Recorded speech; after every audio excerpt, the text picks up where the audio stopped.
திருவள்ளுவரின் திருமலரடிகளை நன்றாக போற்றி வணங்கி சத்குருநாதரின் பேரருளினால் மெய்யுணர்தல் என்ற அதிகாரத்தில் நாம் 356வது குறள் வரைக்கும் சென்ற வகுப்பு வரை படித்தோம். எது மெய்ப்பொருள் இல்லையோ அதை மெய்ப்பொருள் என்று நினைத்துக் கொண்டு அறியாமையில் உழன்று கொண்டிருக்கக்கூடியவர்கள் மீண்டும் மீண்டும் பிறந்து இறக்கக்கூடிய அந்த துன்பமான பிறப்பு இறப்பு சுழற்சியில மாட்டிக்குவாங்க. தான் ஃபர்ஸ்ட் ஸ்டேட்மெண்ட் அவர் மெய் உணர்தல்ல. இதை மெய்யை உணரலைன்னா என்ன ஆக போகுது அப்படிங்கிறத முதல்லயே டிக்ளேர் பண்றார். அப்படி மெய் உணர்ந்தால் அந்த மருள் நீங்கி மாசறு காட்சி கிடைக்கிறது அப்படிங்கிறது போது என்ன நடக்கிறது? இருள் நீங்கி இன்பம் பயக்கிறது.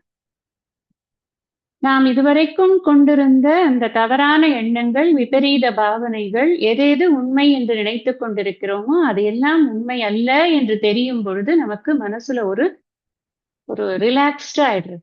இதெல்லாமா நம்ம பிடித்து தொங்கிக் கொண்டிருந்தோம் இவ்வளவு காலமாக, நல்ல வேளை இதெல்லாம் உண்மை இல்லை அப்படின்னு நமக்கு ஒரு ரிலீஃப் வருது. அதுதான் இன்பம் பயக்க. உண்மையான இன்பம் அதுதான். எதையும் சாராமல் இருப்பதுதான் உண்மையான இன்பம். அது கிடைக்கிறது நமக்கு இந்த மாசறு காட்சி என்ற தெளிவான அறிவு கிடைக்கும் பொழுது அப்படி கிடைக்கிறது. அதனால அந்த தெளிவான அறிவு வேண்டும் அப்படிங்கிறதுக்காக அடுத்ததுல சொன்னார், ஐயத்தின் நீங்கி தெளிந்தார்க்கு வையத்தின் வானம் நனியது உடை. அப்படி எட்டி பிடிச்சிடலாம். அவங்களுக்கு மோட்சம் என்பது ரொம்ப தூரத்துல இல்ல. அது அந்த அந்த டிஸ்டன்ஸ் லிட்ரல் மீனிங் எடுத்துக்க கூடாது. எங்கேயோ போய் அடையறோம் அப்படி இல்லை. புரியறதுல இருக்கிற டைம் புரிஞ்சுக்கணும். உடனே புரியுறது எப்போன்னா டவுட்ஸ் இல்லாத போது. ஐயத்தின் நீங்கி தெளிந்தார்க்கு, எந்த விதமான சந்தேகமும் இல்லாமல் அந்த அறிவானது நமக்கு புலப்படும் பொழுது அந்த அந்த சமயத்திலேயே நமக்கு அந்த விடுதலையானது கிடைக்கிறது. பந்தத்திலிருந்து விடுதலைங்கிறது எப்ப கிடைக்கிறது? ஒரு கட்டி வச்சிருக்கோம், கட்டை அவுத்த உடனே கிடைக்கிறது. இல்ல கட்டை அவுத்திருக்கேன், நாளைக்கு வா, அப்புறமா அவனுக்கு கட்டு உன் கையில இருந்து போகும் அப்படி சொல்றது கிடையாது. அந்த மாதிரி கிடையாது. இது இப்பவே கட்டை அவுத்த உடனே விடுதலை, அவ்வளவுதான். பந்தம் போச்சு அப்படின்னாலே உடனே விடுதலை. அப்படி சட்டுன்னு தெரியக்கூடிய அந்த மோட்ச ஸ்வரூபமானது அப்படி இருக்கு அப்படிங்கிற. சரி, நான் நிறைய ஆன்மீக சாதனைகள் பண்றேன், நாளெல்லாம் நான் அதைத்தான் பண்ணி கொண்டிருக்கேன், வேற ஒண்ணுமே பண்றது கிடையாது. தினம் ஒரு 2 மணி நேரம் பூஜை பண்றேன், 3 மணி நேரம் ஜபம் பண்றேன், 1 மணி நேரம் யோகா பண்றேன், 1 மணி நேரம் பிராணாயாமம் பண்றேன், சாப்பிடுற தூங்குற நேரம் தவிர பாக்கி இந்த சாதனைகள்லயே என்னுடைய வாழ்க்கை போய்கொண்டிருக்கிறது. நான் என்னுடைய புலன்களை அப்படி கட்டுப்படுத்தி வைத்திருக்கிறேன். எங்கும் என் புலன் என்னெல்லாம எங்கேயும் போக முடியாது, அவ்வளவு கட்டுப்பாடு எனக்கு இருக்கு. ஆனா அவனுக்கு பிரயோஜனம் இல்லப்பா அப்படிங்கிற. ஏன்? மெய்யுணர்வு இல்லை அப்படின்னு சொன்னா இந்த புலன் கட்டுப்பட்டு இருந்தா மட்டுமே நீ மோட்சத்தை அடைவதில்லை. புலன் கட்டுப்பாடு என்பது மோட்சத்தை புரிந்து கொள்வதற்கான ஒரு சாதனம். அந்த சாதனம் தான் நிறைய நேரம் பண்றோம், அது வேற விஷயம். ஆனா அந்த சாதனம் இருந்தால்தான் அந்த சாத்தியத்தை நம்மளால அடைய முடியும். அப்ப ஐயுணர்வு எய்திய கண்ணும் பயன் இல்லை. எப்போனா மெய்யுணர்வு எய்தாதவர். நீ மெய்யுணர்வு வேணும் உனக்கு. அதுக்கு நீ பொறுமையா குரு கிட்ட போய் உட்காந்து டைம் கொடுக்கணும், படிக்கணும். படிக்கிறதுக்கும் குரு சொல்றத புரிஞ்சுக்கிறதுக்கும், சொந்தமா நான் அதை படிக்கிறதுக்கு டைம் எடுத்துக்கிறதுக்கும், பாராயணங்கள் பண்ணுறதுக்கும், அந்த பாராயணங்கள் பண்ணும் பொழுது அர்த்தத்தை சிந்திக்கிறதுக்கும் நிறைய இது சொல்ற ஒரு வார்த்தையில சொல்ற விஷயமே இல்லை இல்லையா? நமக்கு எல்லாம் தெரியும். நம்ம அந்த ப்ராசஸ்ல இருக்கிறதுனால நமக்கு எவ்வளவு டைம் கன்சியூமிங்கா இருக்குன்னு நமக்கு தெரியும். அந்த டைமை கொடுக்கணும். கொடுத்தாதான் அந்த மெய்யுணர்வு அப்படிங்கிறது ஐயத்தின் நீங்கி தெளிந்ததாக இருக்கும். இல்லைன்னா ஐயத்தோடையே இருக்கும். ஏதோ சொல்றாரு குரு, அவருக்கு புரிஞ்சிட்டுப்பா, அவருக்கு புரிஞ்சுதானே, எனக்கு டவுட்டா தான் இருக்கு. சமயத்துல அவரே நடந்துக்கிறத பார்த்தா கொஞ்சம் விசித்திரமா தான் இருக்கு அப்படின்னு குருவையே நம்ம கொஸ்டின் பண்ணி அவருக்கே ரேங்க் போட ஆரம்பிச்சிருவோம். கொஞ்சம் படிச்சுட்டா போறோம். அன்னைக்கு அப்படி சொன்னாரு, அவர் பார்த்தா இப்படி நடந்துக்கிறாரு. அப்புறம் அவரே இப்படி இருந்தாருன்னா அப்புறம் அவர்கிட்ட படிக்கிற நாம எப்படி இருப்போம்னு நம்ம ரேங்கிங் போட ஆரம்பிச்சிருவோம். அதனால இந்த சந்தேகம் தீருவது அப்படிங்கிறதுக்கு நாம நிறைய உழைக்க வேண்டியிருக்கும். அதெல்லாம் பண்ணினாத்தான் என்ன கிடைக்கிறது அப்படிங்கிறாருன்னா, எந்த பொருளை பார்த்தாலும் அதில் மெய்ப்பொருள் தான் இருக்கிறதுப்பா, வேற ஒன்றும் இல்லைங்கிற அறிவு வரும். எப்பொருள் எத்தன்மை தாயினும் அப்பொருள் மெய்ப்பொருள் காண்பது அறிவு. அதுதான் உண்மையான அறிவு, மெய் அறிவு. அதை நீ பெற வேண்டும் அப்படின்னு ஆரம்பிச்ச. இங்க இருந்துதான் ஆக்சுவலா மெய் அறிவை பெறுவது அப்படிங்கிறதுக்கான விஷயங்களை சொல்ற. அதை நீ பெற வேண்டும்னு சொன்னதுக்கு அப்புறமா அது பெற்றால் உனக்கு என்ன கிடைக்கும்னு நான் உனக்கு அந்த வெயிட்ன்னு சொல்லுவோம் இல்லையா, அது பெற்றால் உனக்கு என்ன கிடைக்கும்னு சொன்னா தானே ஓடி வருவே நீ. அதுக்காக அதை சொல்றார். கற்று ஈண்டு மெய்ப்பொருள் கண்டார். அந்த குறள் தான் நம்ம கடைசியா பார்த்தோம். இன்னைக்கு கற்று அடுத்த ஜென்மத்துல மெய்ப்பொருள் கண்டது இல்ல. இப்பொழுது கற்று இப்பொழுதே மெய்ப்பொருளை காண்பது ரொம்ப முக்கியமான குறள், நன்றாக புரிந்து கொள்ள வேண்டிய குறள். இங்கே நான் நன்றாக கற்பேன், என்னை என்று நாராயணன் அழைத்துக் கொள்கிறாரோ அன்று நான் வைகுண்டத்தில் சென்று மெய்ப்பொருளை காண்பேன் அல்ல. அதற்காக இது சொல்லப்படவில்லை. இன்று நான் இங்கு கற்கின்ற இந்த விஷயத்தில் இப்பொழுதே நானே மெய்ப்பொருள் என்பதை உணர்ந்து கொள்கிறேன். அப்படி குரு எனக்கு என்னை உணர்த்துகிறார். தன்னையே அர்ச்சிக்கத்தான் இருந்தானே திருமூலர். தன்னையே அர்ச்சிக்கணும்னா தன்னை புரிந்து கொண்டாதானே அதை செய்ய முடியும். மெய்ப்பொருளாக தன்னை நன்றாக உணர்ந்தவனால் தான் தன்னில் தானே இன்புற்று இருக்க முடியும். அதைத்தான் அவர் சொன்னார். கற்று ஈண்டு மெய்ப்பொருள் கண்டார். அறிவு கண்ணால்.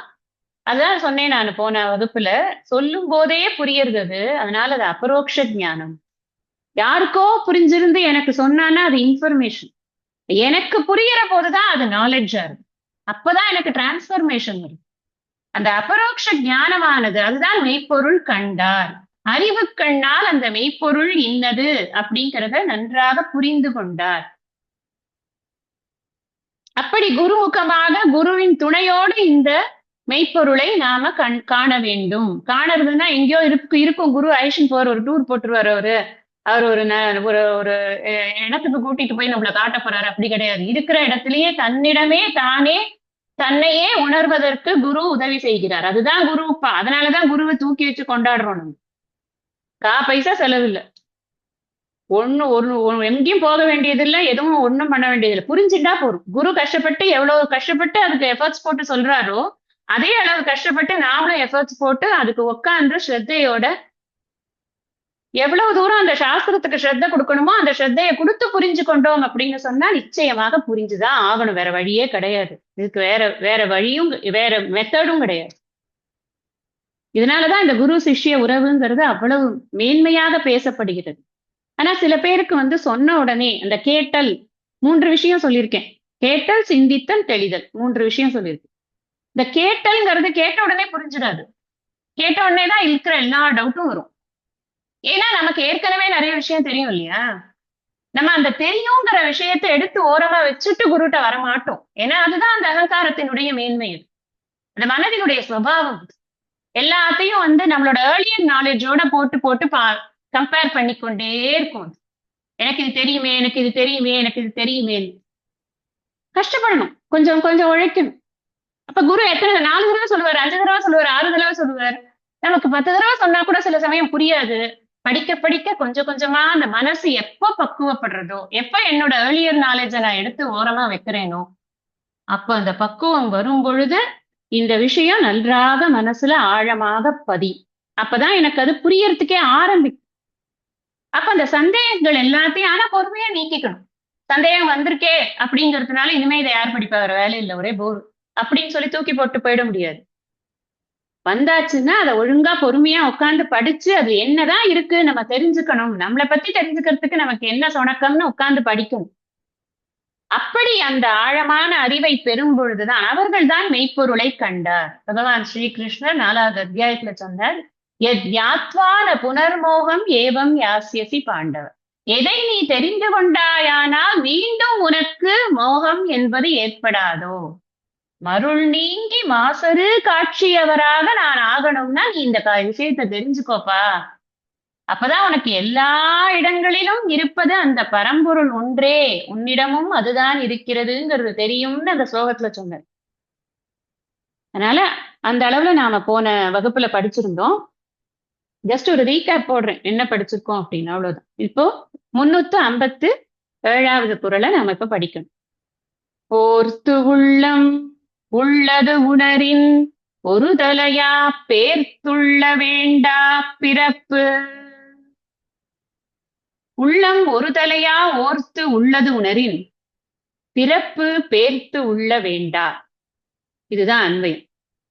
கொண்டு கூட்டி பொருள் புரிந்து கொள்ள வேண்டிய முறை. எல்லா குறளுக்கும் நம்ம கொண்டு கூட்டி பொருள் புரிந்து கொள்ள வேண்டியது இருப்பதில்லை. சிலதுக்கு இருக்கு. அதனால அத அந்த விதத்துல புரிஞ்சுட்டா ஈஸி நமக்கு புரிஞ்சுக்கிறது.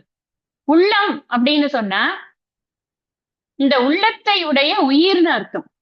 உள்ளம் ஒருதலையா ஓர்த்து நன்றாக தெளிவாக சந்தேகமே இல்லாம அறியும் பொருட்டு ஓர்த்து அப்படின்னு சொன்னா ஒருமுகப்பட்ட மனதுடன் அந்த கான்சென்ட்ரேஷன் வந்து ஃபுல்லா படிக்கிற விஷயத்திலேயே இருக்கிறது. 1 hour படிக்கிறோம்னா அந்த சாலிடா அந்த 1 hour படிக்கிறதுலயே தான் இருக்கும். நம்ம அப்படியே பராக்குல போச்சு, அங்க போச்சு, ஏதோ ஒரு எண்ணத்துல போச்சு, அங்க பால் வச்சுட்டேனேன்னு போச்சு, இங்க வாசப்பூட்டினேனான்னு போச்சு, இப்படி போயிடுத்து எண்ணம் அப்படின்னு சொன்னா அந்த 1 hourல எவ்வளவு நேரம் அப்படி போச்சோ அவ்வளவு நேரத்தை கழிச்சாச்சுன்னா மீதி கொஞ்ச நேரம் தான் நம்ம படிச்சிருக்கோம். அதனால அந்த ஒருமுகப்பட்ட மனம் அப்படிங்கிறது இந்த வஸ்துவை தெரிஞ்சுக்கிற விஷயத்துல இருக்கிற ஈடுபாடுதான் நமக்கு ரொம்ப முக்கியம் அதுல.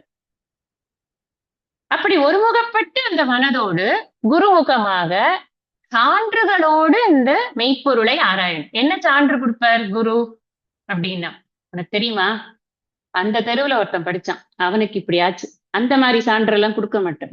அனுபவங்களை சான்றாக கொடுக்க மாட்டார். ஏனென்றால் அனுபவம் என்பது உண்மை அல்ல. நம்ம தெரிஞ்சுக்கணும். ஏன்னா நம்ம என்ன நினைக்கிறோம்னா, நீங்க உங்க எக்ஸ்பீரியன்ஸஸ் சொல்லுங்களேன், எங்களுக்கு அதை கேட்டானா அப்படியே will be very happy about it. எல்லா எக்ஸ்பீரியன்ஸஸும் ஷார்ட் லிவ்டு தான். உயர்ந்த எக்ஸ்பீரியன்ஸ்னு எதை நீங்க கொண்டு வந்து வச்சுட்டாலும் அது ஷார்ட் லிவ்டு தான். கொஞ்ச நேரத்துக்கு இருக்கும், கொஞ்ச நாளைக்கு இருக்கும், கொஞ்சம் வருஷத்துக்கு இருக்கலாம், கொஞ்சம் இதுக்கு இருக்கு, அவ்வளவு கொஞ்சம் வருஷத்துக்கு இருக்கலாம், அவ்வளவுதான் இருக்கலாம், அதுக்கு மேல இருக்கவே இருக்காது. ஏன்னா அது டைம் ஸ்பேஸுக்கு உட்பட்டது. இந்த எக்ஸ்பீரியன்ஸுங்கிறது எங்க நம்ம வந்து எக்ஸ்பீரியன்ஸ் பண்றோம் நீங்க யோசிச்சு பாருங்களேன். இந்த நான் ஏன் சொல்றேங்கிறது உங்களுக்கு அப்பதான் புரியும்.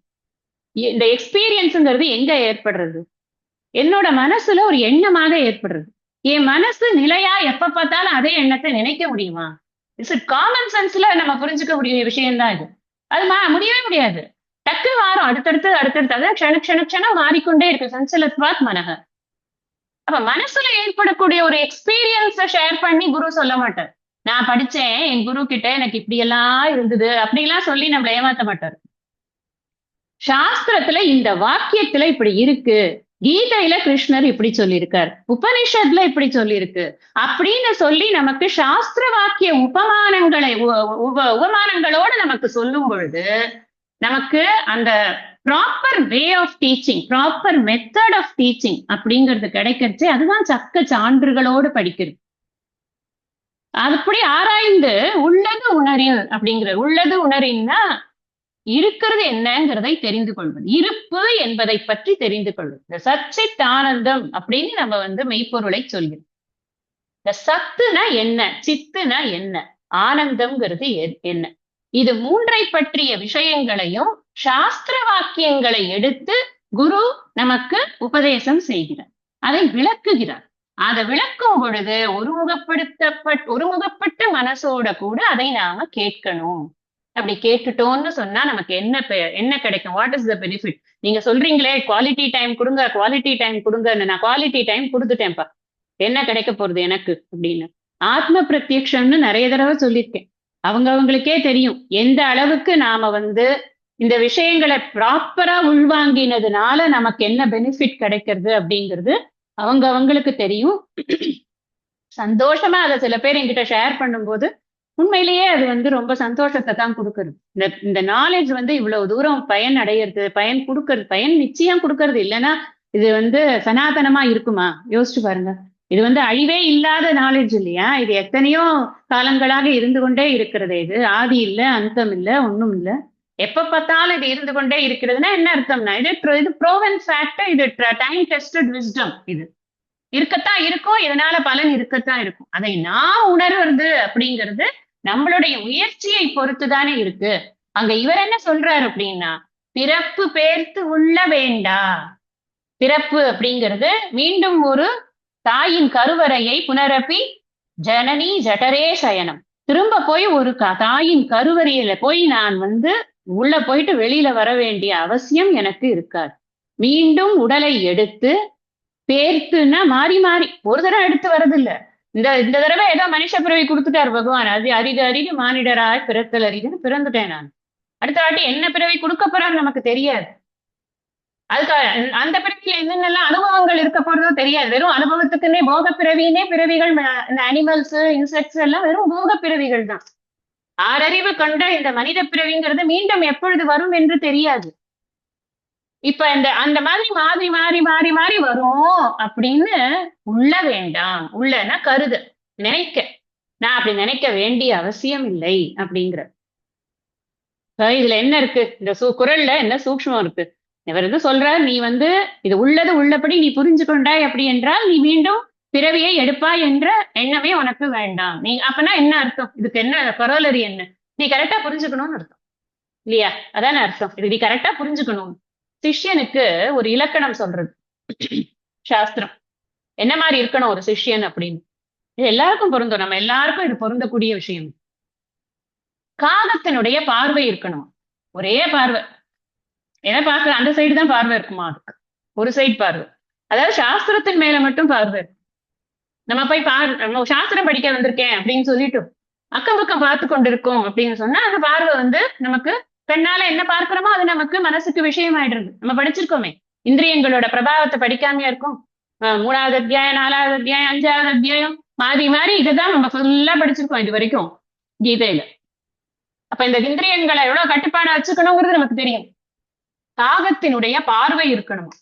கவனம் வந்து கொக்கின் கவனம் இருக்கணும்.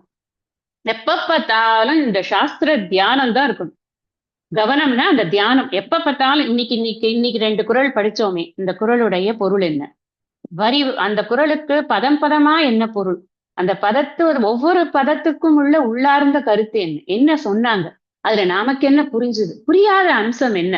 அந்த புரியாத அம்சத்தை புரிஞ்சுக்கிறதுக்கு இன்னொரு தடவை கேட்டோமா? இப்படிதான் இதனுடைய இந்த சிந்தனை பூரா அந்த கொக்கு எப்படி வந்து மீன் எப்படா வரும் அப்படின்னு பார்த்துட்டே நிற்கும். அந்த மீனை வந்தா டொப்புன்னு கொத்துறதுக்கு. அந்த மாதிரி இந்த தியானம் பூரா அந்த மீன் தியானம் அதுக்கு இருக்கிற மாதிரி நமக்கு சாஸ்திர தியானமே தான் இருக்கணும். சரி, தூங்கலாமா? இப்படியே நீங்க சொல்லிட்டீங்கன்னா தூங்குறது எப்படி அப்படின்னு கேட்டான். நாய் மாதிரி தூங்கணுமா? நாய் ரொம்ப டீப் ஸ்லீப் கிடையாதாம். நாய்க்கு டக்கு டக்குன்னு முழிப்பு வந்துடும். அது எப்ப முழிப்பு வந்து எப்ப பவுலுன்னு விழுமோ தெரியாது. நம்ம பாட்டுக்கு ரோட்ல தூங்கிட்டு இருக்க நினைச்சிட்டு போக முடியாது. இப்ப அதுவும் நாயெல்லாம் இப்ப ரொம்ப ஃபெரோஷியஸ் நாயா போயிடுது. எல்லாம் நாயெல்லாம் வைல்ட் அனிமல்ல சேர்க்க வேண்டிய மாதிரி ஆயிடுச்சு இப்போ. ஸ்வான நித்ரா அப்படின்னு நித்ராக்கு சொல்லியிருக்கு. அந்த மாதிரி ரொம்ப கம்மி டைம் தூங்கி டக்குன்னு ஒழிச்சுக்கணும். அந்த மாதிரி தூக்கத்துக்காக நிறைய டைம் ஸ்பெண்ட் பண்ணிடக்கூடாது. ஏன்னா படிக்கிறதுக்கு நிறைய டைம் வேணும், அவ்வளவுதான். சாப்பாடு சாப்பிடலாமா கூடாதா அப்படின்னு அல்பாகாரம் அப்படின்னு சொல்லியிருக்கு. ரொம்ப குறைவான உணவு. அல்பம்னா சம்ஸ்கிருதத்துல அல்பம்னு சொன்னா குறைவுன்னு அர்த்தம். தீர்க்கனா அதிகம்னு அர்த்தம். ரொம்ப கம்மியா சாப்பிடணும். ரொம்ப நல்ல வயிறு முட்டை தின்னுட்டு யுக்தாகார விஹாரஸ்ய யுக்த சேஷ்டஸ்ய கர்மசு சொல்லியிருக்காரு பகவான். எப்படி தியானம் பண்ணும்போது நீ எப்படி உட்காரணும் அப்படின்னு நிதித்தியாசனம். சிஷ்ய லட்சணம் அப்படிங்கறச்சே வந்து சாப்பாடு ராமனா இருந்து எங்க எது கிடைக்கும்னு பார்த்து தெருவா போய் இங்க எது கிடைக்கும், இந்த பஜ்ஜி கிடைக்கிறது, இங்க போண்டா கிடைக்கிறது, ஊர்ல இருக்கிறது எல்லாத்தையும் வாங்கி தின்னுபிட்டு வந்தான்னாக்கா யூஸ்லெஸ் ஆகும். படிக்கிறதுக்கு முடியாது, அவ்வளவுதான் விஷயம். அவ்வளவுதான், படிக்கிறதுக்கு முடியாது இங்க. சரி, வஸ்திரம் எப்படி போட்டுப்பானவன் அப்படின்னா ஜீர்ண வஸ்திரம்னே சொல்லியிருக்கு. ஆக்சுவலா ஜீர்ண வஸ்திரம்னா நஞ்சு போன வஸ்திரம்னு இருக்கு. அதிக வஸ்திரங்கள் கிடையாது. ஒரே வஸ்திரத்தையே தோச்சு கட்டின்னு இருப்பான். அது எப்படி இருக்கும் பாக்குறதுக்கு? அந்த மாதிரி எளிமையான வஸ்திரத்தை உடையவன். காக்க திருஷ்டிகி பகத்யானம் ஸ்வான நித்ராத்வைச்ச அல்பாகாரம் ஜீர்ண வஸ்திரம் சாத்ரானாம் லக்ஷணானி ஷட்டு. சாத்ரா அப்படின்னா ஸ்டூடெண்ட்னு அர்த்தம். லக்ஷணானி சட்டு.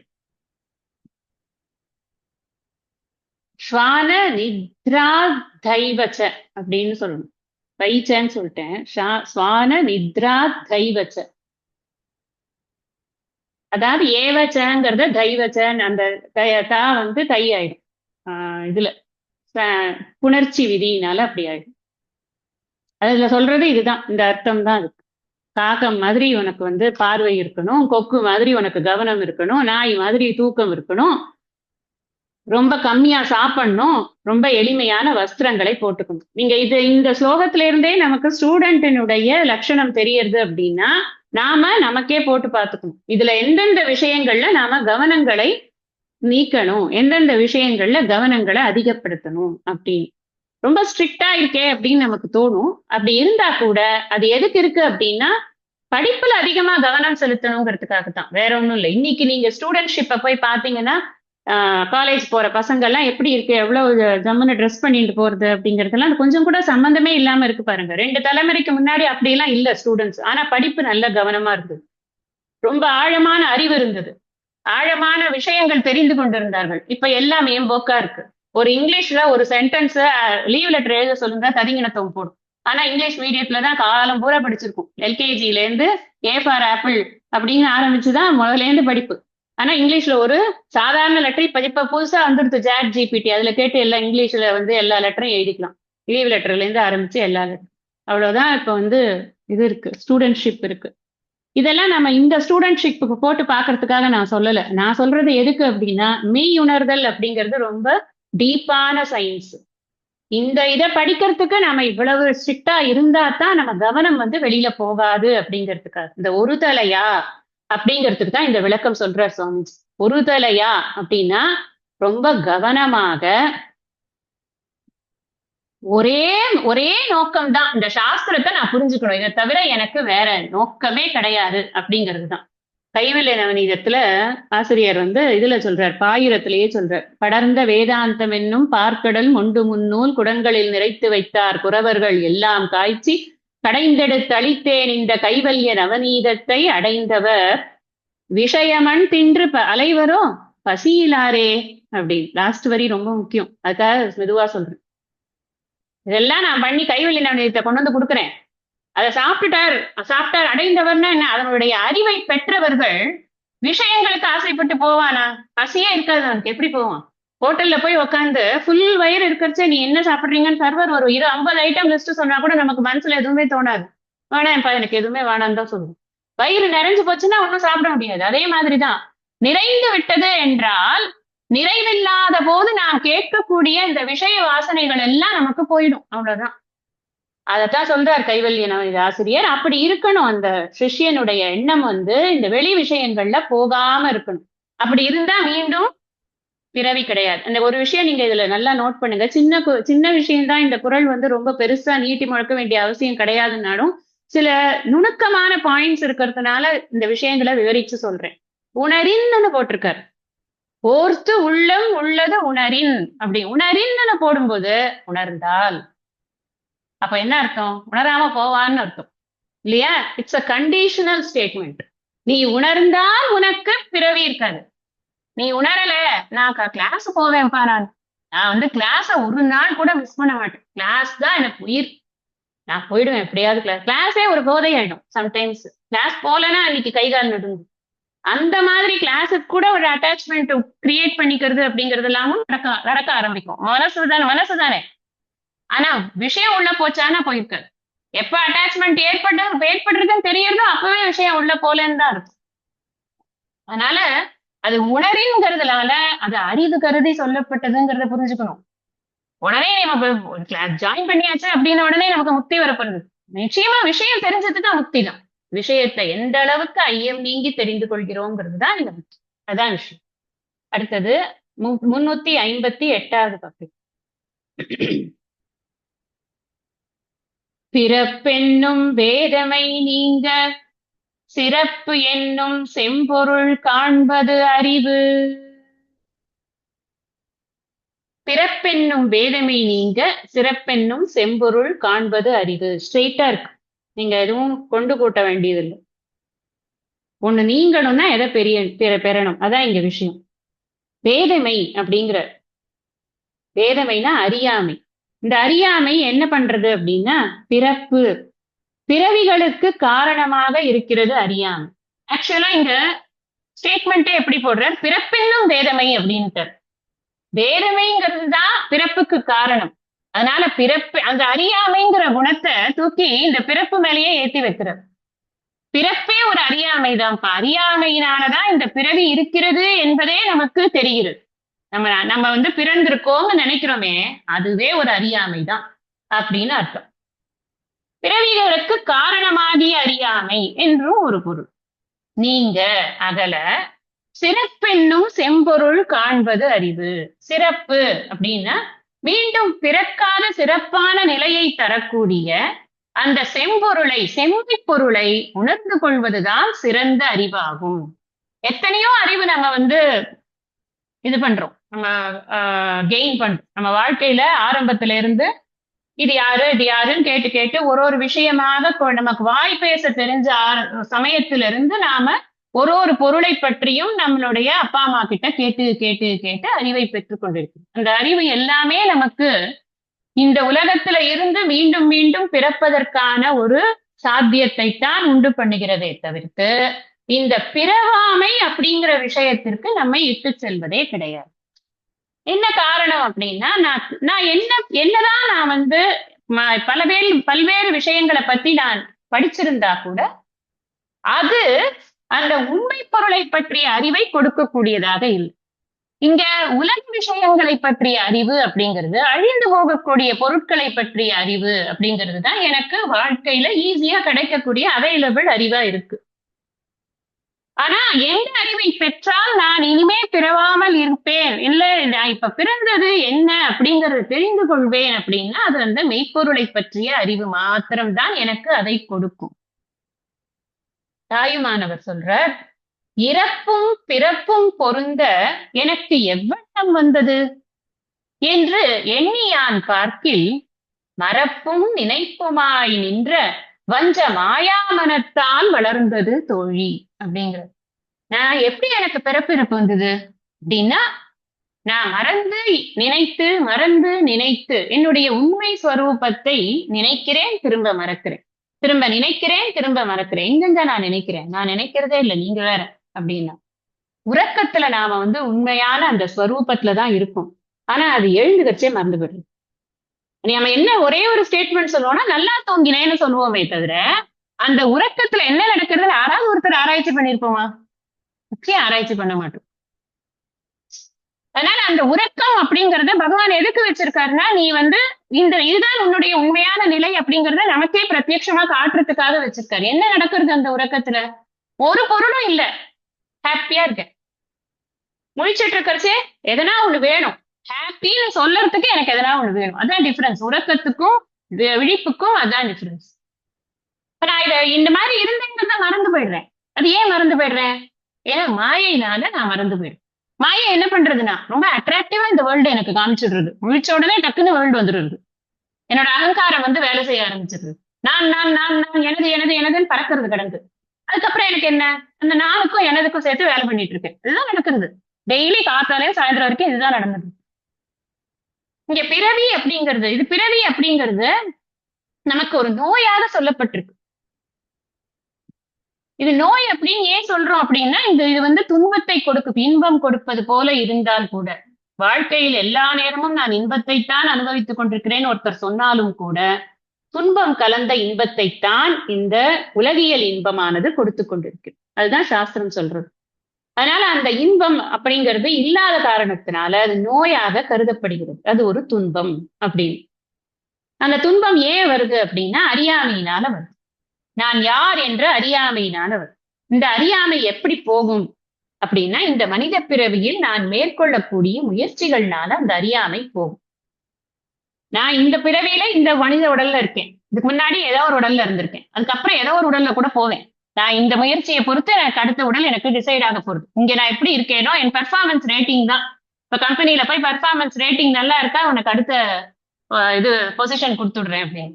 இந்த வாட்டி என் பெர்ஃபார்மன்ஸ் ரேட்டிங் சரியாவே இல்லை, எனக்கு ஹெச்ஆர்ல என்ன கையை வச்சுட்டாங்க, முடிஞ்சதுக்காக நான் அடுத்த இதுக்கு போகவே முடியாதுன்னு தலையில துண்டை போட்டுன்னு உட்காந்துருப்போம். ஏன்னா பெர்ஃபார்மன்ஸ் ரேட்டிங் சரியில்லை அப்படின்னு. இப்ப நாமக்கும் அதே கதைதான். நம்ம ஒழுங்கா பெர்ஃபார்ம் பண்ணினோம் அப்படின்னா, செய்ய வேண்டியதை செய்து, தவிர்க்க வேண்டியதை தவிர்த்து, ஏற்க வேண்டியதை ஏற்று வாழ்க்கையை ஒழுங்கா வாழ்ந்தோம் அப்படின்னு சொன்னா, அப்ப நமக்கு பெர்ஃபார்மன்ஸ் ரேட்டிங் 5 ஸ்டார் வந்துடும், நம்மளுக்கும் அனுப்பிச்சு விட்டுருவோம். ஆனா அதை நம்ம செய்யறதுக்கு அமைப்பு, நம்மளுடைய மன அமைப்பானது நமக்கு இடம் கொடுக்க வேண்டும். அதுதான் ரொம்ப முக்கியம். அதனால இந்த உடலை எடுத்தது எதற்கு அப்படின்னு கேட்டா, இந்த உடலை எடுத்தது என்னை யார் என்று உணர்வதற்கு. நான் எதற்காக, நான் பிறந்த பயனை அடைவதற்காகத்தான் இந்த உடல்ங்கிறது எனக்கு கொடுக்கப்பட்டிருக்கு. நான் எத்தனை தடவை நான் அதை வந்து உணராம திரும்ப திரும்ப நான் இந்த உலகியல் விஷயங்கள்ல ஈடுபட்டு கொண்டு இருப்பதிலேயே சுகத்தை காண்கிறேனோ, அத்தனை தடவை நான் மீண்டும் மீண்டும் புனரப்பி ஜனனம், புனரப்பி மரணம், புனரப்பி ஜனனி ஜடரே சயனம் அப்படின்னு நான் திரும்ப திரும்ப வந்து கொண்டுதான் இருக்கணும். இது சந்தோஷமான விஷயம் கிடையாது. இது மிகவும் துக்ககரமான விஷயம் அப்படின்னு சாஸ்திரம் நமக்கு அறிவுறுத்துகிறது. நமக்கும் அது தெரிகிறது. நம்ம ஒரு ஒரு இதுல இருக்கிறது கிடையாது. தேகினோஸ்மின் யதா தேகே கௌமாரம் யவ்வனம் ஜரான்னு சொன்னார். கௌமாரம் யவ்வனம் வரைக்கும் ஹாப்பியா இருக்கு. ஜரால வந்தா எப்படி இருக்கு? வயசாகி போச்சு, இங்க தோல் சுருங்கி போச்சு, இங்க மூட்டு வலிக்குது, இங்க தோல் வலிக்குது, இங்க அது பண்ணது, காது ஏத்தல, கண்ணு தெரியல, தலை நரைச்சு போச்சு, 1008 பிக்கல் புடுங்கல். இந்த உடம்பையே நமக்கு வச்சுக்கிறதுக்கு பிடிக்க மாட்டேங்கிறது. அந்த அளவுக்கு இந்த உடம்பு மேல எந்த உடம்பை நாம போற்றி போற்றி பாதுகாத்து கொண்டு வந்தோமோ அந்த உடம்பை நாம அதுக்கப்புறம் வாசாம்சி ஜீர்ணானே யதாவிஹாயன்னு பகவான் சொன்னார். இது முடிஞ்சாச்சுன்னா அது தூக்கி கிழிஞ்ச துணி மாதிரி தூக்கி போட்டு அடுத்த உடம்பு எடுத்துட்டு இந்த உயிர் போயிட்டே இருக்கும் அப்பா அப்படின்னு. அதுதான் இந்த உயிரினுடைய இயல்பு. அப்ப உடலினுடைய இயல்பு அழிந்து போய்கொண்டே இருப்பது, கொஞ்சம் செனச்சென அழிந்து கொண்டே இருக்கிறது. இதை நம்ம நிஜம்னு நம்பிக்கொண்டு இருந்தோம்னு சொன்னா அதுதான் அறியாமை. மாணிக்க வாசகர் சொல்றார் இல்லையா, கல்லாய் மனிதராய் தேவராய் கணங்களாய் வல்லசுரராய் முனிவராய் செல்லா நின்ற இத்தாவர செங்கமுத்துள் எல்லா பிறப்பும் பிறந்து இழைத்தேன். அடுத்தது என்ன சொல்ற? மெய்யே உன் பொன்னடிகள் கண்டு இன்று வீடுட்டேன். எந்த வீடுற்றேன்? எந்த வேர்டு நமக்கு அண்டர்லைன் பண்ண வேண்டிய வேர்டு? மெய்யே. மெய்ப்பொருளாகிய உன்னை, அதே மெய்ப்பொருள் தான் நான் என்று நன்றாக அறிவு கண்ணால் கண்டு, மெய்யே உன்னை கண்டு, 2 தான் போல்டா பண்ண வேண்டிய லெட்டர்ஸ். மெய்யே உன்னை உன் பொன் அடிகளை கண்டு இன்று வீடுட்டேன். கண்டாதான் வீடு வர முடியும். இதான் விஷயம். இந்த ஒரு சிவபுராணத்தை வைத்துக்கொண்டே என்டையர் வேதாந்தமும் சொல்லி முடிச்சுடலாம். பக்திக்கு பக்தியும் இருக்கு, வேதாந்தத்துக்கு வேதாந்தமும் இருக்கு. அப்ப இந்த வேதமை நீங்கணும் அப்படின்னா அவர் என்ன இதுல குறள் என்ன சொல்றது நமக்கு அப்படின்னா, சிறப்பென்னும் செம்பொருள் காண வேண்டும். ஆனா நான் என்ன பண்றேன், இந்த அறியாமை நீங்குவதற்கு நான் பலவிதமான உபாயங்களை நான் கடைபிடிக்கிறதுக்கு ட்ரை பண்றேன். கோவிலுக்கு போறேன், விளக்க போடுறேன், அர்ச்சனை பண்றேன், அபிஷேகம் பண்றேன். நான் என்னோட துன்பம் நீங்குவதற்கு நான் எனக்கு வாழ்க்கையில துன்பம் இல்லாத ஒரு ஆளை நம்ம காட்டவே முடியாது. அவர் எப்பேற்பட்ட ஞானியாக இருந்தாலும் அவருக்கு வாழ்க்கையில இந்த பிராரப்தம்ங்கிறது இன்ப துன்பங்கள் கலந்துதான் இருக்கும். துன்பம் என்பது இருக்கத்தான் இருக்கும். முட்டுவலி கூட இல்லாமலாம் இருக்கவே முடியாது. உடம்புன்னு ஒண்ணு இருக்கிற வரைக்கும் ஏதாவது ஒரு வலி இருந்துட்டு தான் இருக்கும். ஏதாவது ஒரு துன்பம் இருந்து கொண்டேதான் இருக்கும். மனிதர்களால் துன்பம், உடலால் துன்பம், பொருளால் துன்பம், சூழ்நிலையால் துன்பம், ஏதாவது ஒரு துன்பம் இருந்து கொண்டுதான் இருக்கும். நான் என்ன நினைக்கிறேன்னா, இந்த துன்பங்களை எல்லாம் நான் கோவிலுக்கு போயிட்டு வர்றதுனாலையும் பக்தி பாடல்கள் பாடுவதனாலையும் மட்டுமே நான் இதையெல்லாம் நீக்கி விடலாம் அப்படின்னு நினைத்து நான் ஆரம்பத்தில் ஆன்மீகத்தில் நான் நுழைகிறேன். ஃபர்ஸ்ட் நான் ஆரம்பிக்கிறது அப்படித்தான் ஆரம்பிக்கிறேன். கொஞ்சம் பக்குவம் இருந்ததுன்னா நான் இறைவனை சரணடைகிறேன். இல்லைன்னா நான் என்ன நினைக்கிறேன், இது இன்னும் வேலைக்காகாது போல இருக்கு, இந்த உடலையே நீக்கிடலாம் அப்படின்னு நான் நினைக்கிறேன் பிசிக்கலா. இல்ல உனக்கு கொஞ்சம் பக்குவம் இருக்கு, நீ பொறுமையா உட்கார்ந்து நீ கோவிலுக்கு வந்து கொண்டே இரு, உனக்கு இறைவன் அருளால் உனக்கு ஒரு நல்ல குருநாதர் கிடைப்பார் அப்படின்னு நமக்கு எழுதியிருந்ததுன்னு வச்சுக்கோங்க. நம்ம பக்குவம் நன்றாக இருக்கும் பட்சத்தில் நமக்கு ஒரு குருநாதர் கிடைக்கிறார். அந்த குருநாதரின் காரணமாக நாம என்ன புரிஞ்சுக்கிறோம் அப்படின்னா, நீ அறியாமையில் இருக்கிறாய் அப்படின்னு குரு நமக்கு சொல்லி கொடுக்கிறார். அதுக்கப்புறம் இந்த அறியாமை நீங்குவதற்கு இந்த மெய்ஞானத்தை குரு உபதேசிக்கிறார். நான் கோவிலுக்கு செல்வதனால் மட்டுமே என்னுடைய துன்பம் தீர்வதில்லை. நான் கோவிலுக்கு செல்லும் பொழுது நான் என்ன வேண்டுகிறேன் என்பதை பொறுத்து என்னுடைய துன்பமானது நீங்குகிறது. இது இங்கதான் சூக்ஷ்மமே இருக்கு. மெய்யே உன் பொன்னடிகள் கண்டு இன்று வீடுற்றேன். அந்த பொன்னடிகள்ங்கிறது எதை குறிக்கிறது? கற்றதனால் ஆய பயன் என்கொள் வாலறிவன் நற்றாள் தொழாரின். அந்த குறளை எடுத்து மறுபடியும் ஒரு தடவை போட்டு பாருங்க. இறைவனின் 2 தாள்கள் எதை குறிக்கின்றன? அதெல்லாம் அங்க டீடைல்டா படிச்சிருக்கோம். நம்ம இறைவனின் தாள்கள் நேர போய் அப்படியே கட்டி பிடிச்சுக்கிறதுக்கு அப்படின்னு இல்லை. இறைவனின் தாள்கள் தான் அவன் கொடுத்திருக்கக்கூடிய அறிவு நூல்கள், அறநூல்கள். இந்த பொன்னடிகள் அப்படிங்கிறது இறைவன் சொல்லி இருக்கக்கூடிய உபதேச மொழிகள். அதையெல்லாம் நான் படிச்சு குருமுகமா தெரிஞ்சு கொண்டேனப்பா. அதனால எனக்கு நான் மெய்யறிவை இன்று கண்டு கொண்டேன், அதனால் வீடுற்றேன். அப்ப என்னுடைய ஆன்மீக சாதனை என்பது எனக்கு அங்கு என்னை இட்டு செல்ல வேண்டும். இனி பிறவா நிலை என்பதில் தான் அந்த ஆன்மீக சாதனையினுடைய மேன்மை இருக்கிறது. நான் போய் உன் தெய்வம் பெருசா என் தெய்வம் பெருசான்னு அடிச்சுட்டு சண்டை போடுறதுக்கும் நீ நெத்தியில என்ன வச்சிருக்கங்கிறத பத்தி கமெண்ட் பண்றதுக்கும் இந்த ஆன்மீகம் என்பது உதவ போவதே கிடையாது. அதெல்லாம் அடிப்படையில் இருக்கக்கூடிய விஷயங்கள். அதை நம்ம புரிஞ்சுக்கணும். எதனால அது மாதிரி நம்ம புரிஞ்சுக்காம இருக்கோம்னு சொன்னா இந்த விருப்பு வெறுப்புகள் தான் நமக்கு அந்த புரிஞ்சுக்காம இருக்கிறதுக்கான ஒரு பெரிய தடையாக இருக்கு. பகவான் ஸ்ரீகிருஷ்ணர் சொல்ற, நீ விருப்பு வெறுப்புகளை வளர்த்து கொண்டனா மறுபடியும் உன்னை நரகத்துக்குள்ளேயே போடுவேன் பாரு அப்படின்னு பின்னாடி சொல்வர் 18வது. எப்ப வந்து நாம வந்து இந்த விருப்பு வெறுப்பை ஜெயிக்கிறோமோ அப்பொழுதுதான் நாம் நம்முடைய உண்மை ஸ்வரூபத்தை ஐயம் திரிபு வர நம்மளால தெரிஞ்சுக்க முடியும். அது வரைக்கும் நம்மளால தெரிஞ்சுக்கவே முடியாது. ஆனா வேதாந்தம் சொல்வது என்ன அப்படின்னா, இப்ப நம்ம இதை பேசினது பூரா பிறப்பு என்பது இருக்கிறது அப்படிங்கிற ஒரு வாதத்தை வைத்துக்கொண்டு பேசணும். நான் பிறந்திருக்கேன், நான் வளர்ந்திருக்கேன், நான் வந்து முதுமை அடைஞ்சிருக்கேன், நான் மரணம் அடைவேன் அப்படிங்கிற வாதத்தை உண்மை என்று வைத்து இதுவரைக்கும் பேசியிருக்கோம். ஆனா வேதாந்தம் சொல்றது உண்மையிலேயே என்ன தெரியுமா? நீ பிறக்கவே இல்லைங்கிறது. நீ பிறப்பு அப்படிங்கிறது ஒரு கனவு பாது. பிறப்பு என்பது பிறவா தன்மை இருக்கக்கூடிய மெய்ப்பொருளின் மேல் ஏற்றி வைக்கப்பட்டிருக்கக்கூடிய கற்பனை தான். அது அறியாமைதான் இந்த பிறப்பு என்ற ஒன்று இருப்பது என்று நினைப்பதற்கே காரணம். நான் பிறந்திருக்கேன்னு நினைக்கிறேனே, அதுக்கே அறியாமைதான். இது ரொம்ப சட்டிலான விஷயம். டக்குன்னு புரிய போறது கிடையாது. ஆனாலும் நான் சொல்லுவேன். ஏன்னா இன்னைக்கு புரியலன்னா நாளைக்கு புரியும். எனக்கு நம்பிக்கை இருக்கு. நிச்சயமா குருநாதர் அனுகிரகத்தினால இந்த விஷயங்கள் புரியாம போகவே போகாது. ஆழ்ந்த ஆழ்ந்த படிப்பு இருக்கு இல்லையா, அது நம்ம நிச்சயமாக ஆழ்ந்த அறிவைத்தான் நமக்கு கொடுக்கும். இன்னைக்கு புரியலன்னா விட்டுடுங்க, பரவாயில்ல. ஆனா நிச்சயம் ஒரு நாள் புரிஞ்சிடும். இது இங்க நடக்கிறது பூராவுமே ஒரு பெரிய மாபெரும் கற்பனை அப்படின்னு இருக்கு.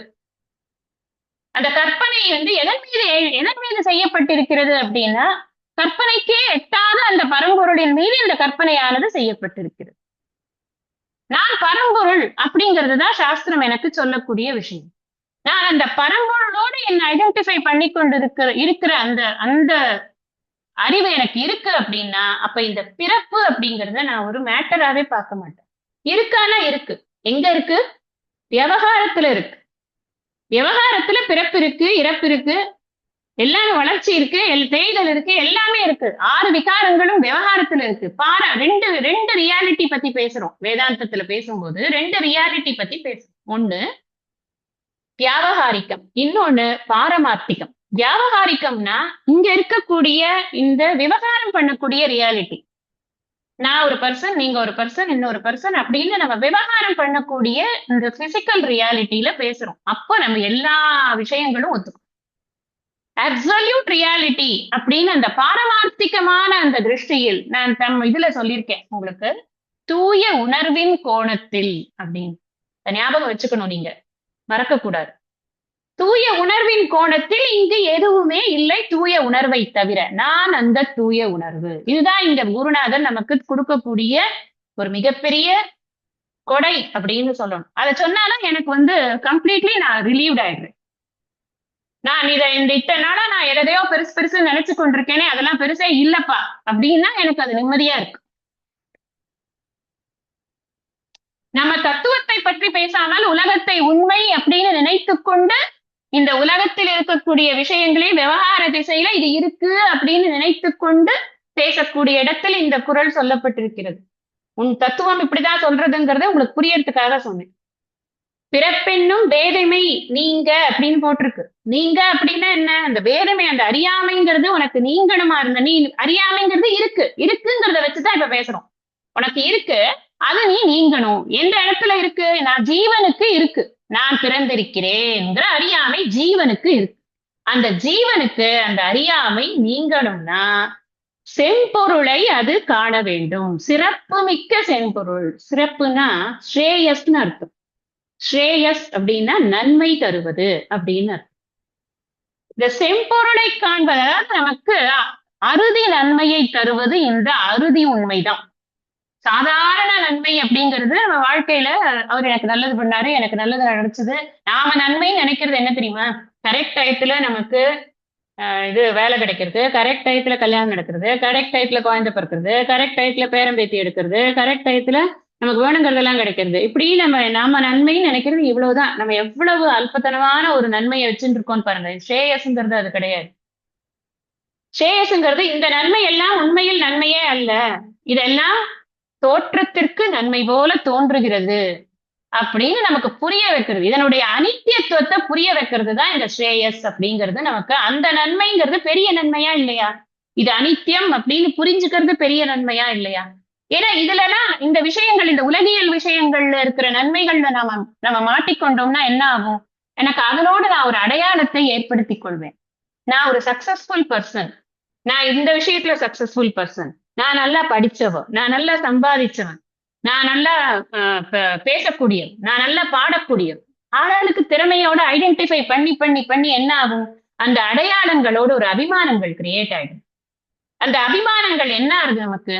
மேலும் மேலும் அந்த அபிமானங்களை பெருக்குவதற்குத்தான் உபயோகமா இருக்கே தவிர, அபிமானங்களை விடுன்னு சொன்னா விட மாட்டோம், விட முடியாது. அடுத்த குறள் அந்த அபிமானங்களை விடுவதற்கான குறளாக இருக்கு.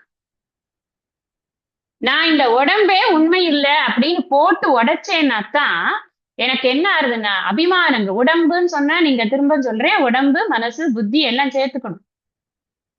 இந்த உடம்பு உண்மை நினைக்கிற வரைக்கும் தனித்தன்மை அப்படிங்கிறது நமக்கு இருந்து கொண்டேதான் இருக்கும். ஐ ஆம் அ பர்சன், எனக்கு இந்த மரியாதை கொடுக்கணும், என்ன இப்படி நடத்தணும், என்னுடையது அது. இதெல்லாம் எங்கேருந்து வருது? இதனால ஏற்பட்டிருக்கக்கூடிய ரிலேஷன்ஷிப்ஸ்னாலதான் வந்து ஒரு ஒரு பொருளுக்கும், ஒரு ஒரு சிச்சுவேஷனுக்கும், ஒரு ஒரு உறவுக்கும், ஒரு ஒரு பர்சனுக்கும் நாம ஐடென்டிஃபை பண்ணி பண்ணி அதோட நம்ம அடையாளப்படுத்தி என்னை நான் அபிமானங்களை வளர்த்து கொண்டு அந்த அபிமானங்களின் மேல் நான் சில எதிர்பார்ப்புகளையும் வளர்த்துக் கொள்கிறேன். அதுதான் அந்த தனித்தன்மை, தடித்த தனித்தன்மைங்கிற சுவாமிஜி. அதுதான் துன்பத்திற்கே காரணம். தனித்தன்மை தடிக்க தடிக்க துன்பம் தான் அதிகமாகும். அந்த தனித்தன்மை தடிப்பது என்பதுதான் பேதமை. அந்த பேதமை தான் அறியாமை. அதுதான் மீண்டும் பிறவிக்கு காரணமாக இருக்கிறது. அது போகணும்னா அந்த நன்மையை தரக்கூடிய அந்த செம்பொருளை, செம்மையான பொருளை, தீதே இல்லாத செம்பொருளை காண்பதுதான். அந்த அந்த தீதே இல்லாத நன்றுன்னா என்ன அர்த்தம்? அதுல எந்த ஒரு கல்மஷமுமே கிடையாது. மாசற்ற ஜோதி மலர்ந்த மலர்ச்சுடரேன்னு சொன்னேனே அன்னைக்கு. அப்படி அந்த பரம்பொருளை உள்ளது உள்ளபடி பார்ப்பது, அறிவது. பார்ப்பதுன்னா நேர பார்க்கிறது, அறிவது. அதுக்கு என்ன பண்ணணும்னா அது மாதிரி இருக்கக்கூடியவங்களோட முதல்ல பழகணும். நான் பாட்டுக்கு யாரோடையாவது பழகிட்டு என்னோட மனசை இஷ்டத்துக்கு நான் மனம் போன போக்குல நான் இப்படிதான் எப்படி வேணா இருக்கேன் அப்படின்னு இருந்துட்டேன்னா திரும்ப அதை கொண்டு வந்து ரூட்ல போடுறதுக்குள்ள போரும் ஆயிடும் இல்லையா? இது முக்கியமா யாருக்கு சொல்லியிருக்குன்னு பார்க்கணும். துறவிக்கு சொல்லியிருக்கு. துறவிக்கு இது ரொம்ப ரொம்ப முக்கியமானது. துறவு எடுத்ததற்கு காரணமே என்ன? துறவு எடுத்தது இந்த மெய்ப்பொருளை பெறுவதற்கு, மெய்ப்பொருளின் பற்றிய அறிவினை பெறுவதற்காகத்தான். அந்த மெய்ப்பொருள் அறிவை பெறுவதற்கு தான் அவன் தன்னுடைய வாழ்க்கை முறையை மாற்றிக் கொண்டிருக்கிறான்.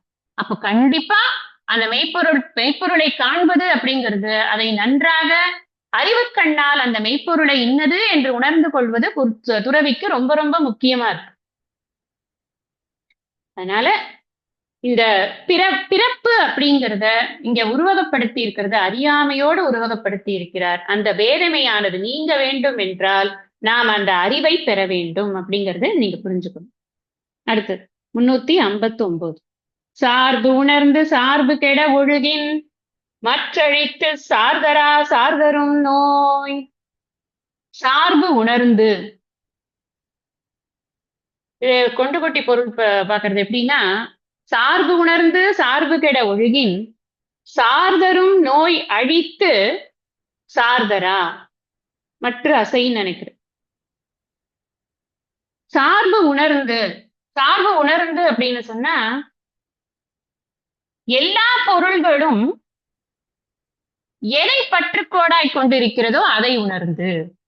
இப்போ இதோட அந்த குறளை நீங்க கம்பேர் பண்ணுங்க. 355.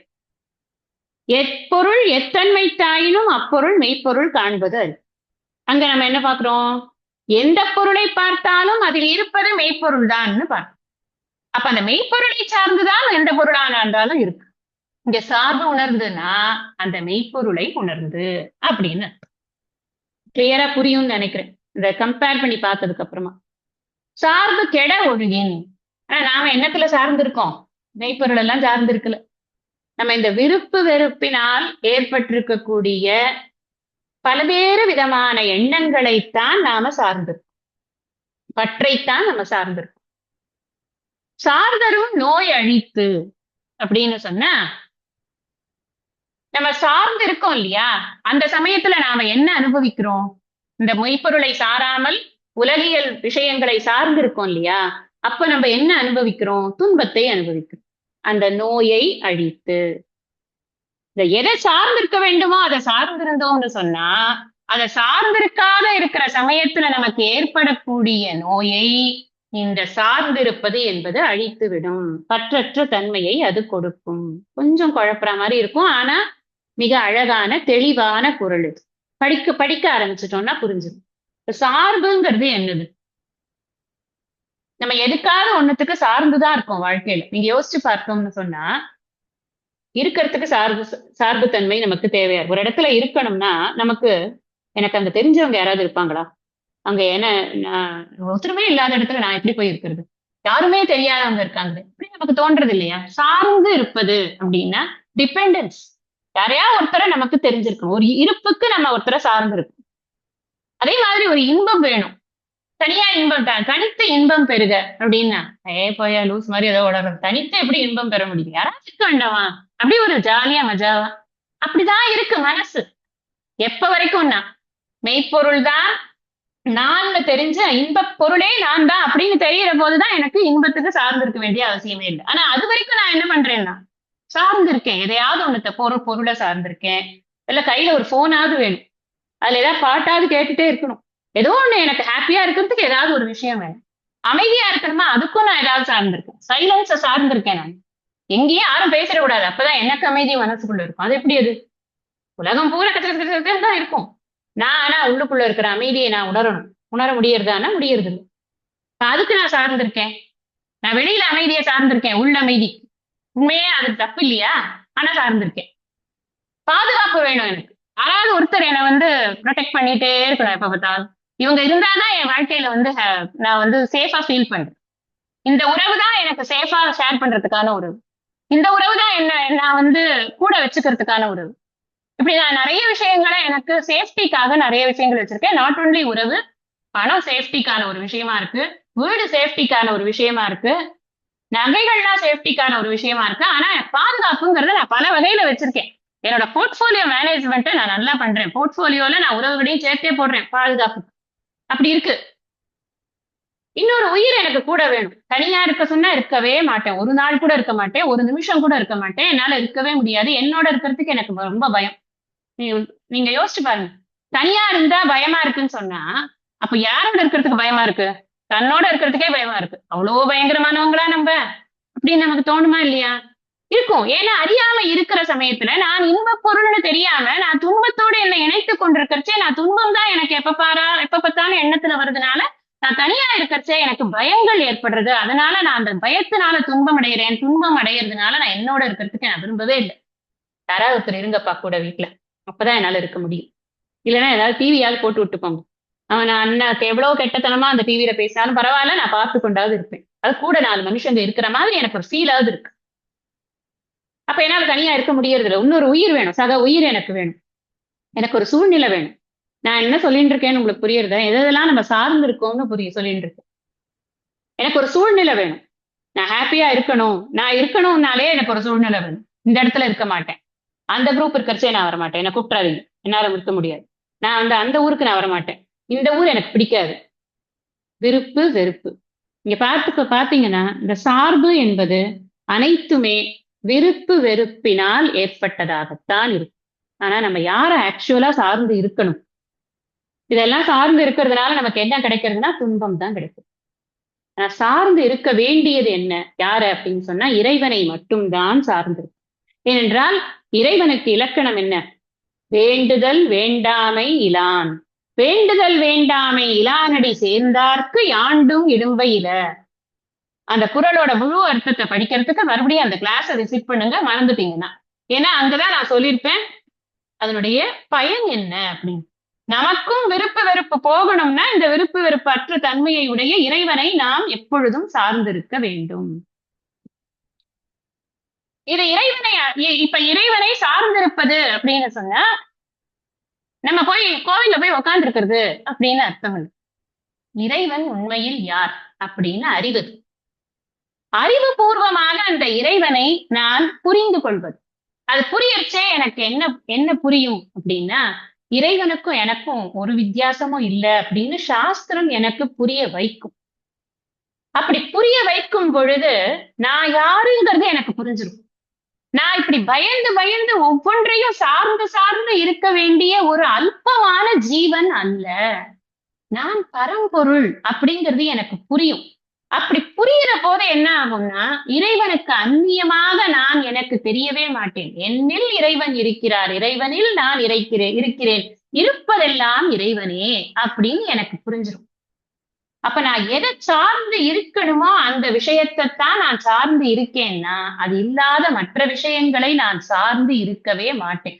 ஒன்ஸ் இறைவனை நான் நன்றாக புரிந்து கொண்டேன், அதனால் என்னையும் புரிந்து கொண்டேன்னா அப்புறம் உலகியல் விஷயங்களை விஷயமண் தின்று அலைவரோ பசியிலாரேல் இப்ப சொன்னேன் இல்லையா, அந்த மாதிரி எனக்கு அது மண்ணாத்தான் இருக்கும். அதனால எனக்கு ஒரு பிரயோஜனமும் இல்லை. இந்த உணர்ந்து கொண்டவர்கள் இன்பத்திற்கு உலகத்தை சார்ந்து இருக்கவே மாட்டார்கள். தானே இன்ப ஸ்வரூபம், இன்ப வடிவான இறைவனை நான் சார்ந்திருப்பதால் எனக்கு இது கிடைக்கிறது. நீங்க யோசிச்சு பாருங்க, நமக்கு ரொம்ப பிடிச்ச ஒருத்தர் அப்படின்னு சொன்னா அவங்கள மாதிரியே பண்ண ஆரம்பிச்சுவோம். நமக்கு நிறைய கேரக்டரிஸ்டிக்ஸ் எல்லாம் அவங்கள மாதிரி வர ஆரம்பிச்சு, நம்ம பேசுறது, திங்க் பண்றது, நிறைய விஷயங்களை அவங்கள நம்ம இமிட்டேட் பண்ணுவோம். அப்படிதான் நம்ம நம்மளோட அப்பா அம்மாவை இமிட்டேட் பண்றோம், அப்படிதான் நம்ம நம்மளோட குருவை இமிட்டேட் பண்றோம், அப்படிதான் நாம அந்த தாட் ப்ராசஸ் கூட நம்ம இமிட்டேட் பண்ண ஆரம்பிச்சோம், நம்மள அறியாமையே இமிட்டேட் பண்ண ஆரம்பிச்சோம். இதை அப்படியே அப்ளை பண்ணி பாருங்க.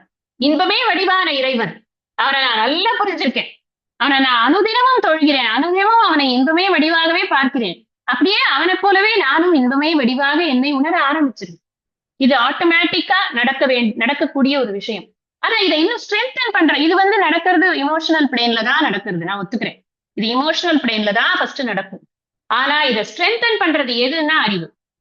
அந்த இறைவனை பற்றிய அறிவு, என்னை பற்றிய அறிவு, இந்த உலகத்தை பற்றிய அறிவு, இது மூன்றும் எனக்கு உள்ளது உள்ளபடி கிடைக்கச்சே எனக்கு என்ன ஆயிடுறது அப்படின்னா, அந்த இறைவன் வேறு நான் வேறு அல்லங்கிறதுல எனக்கு உறுதியான ஞானமானது கிடைக்கிறது.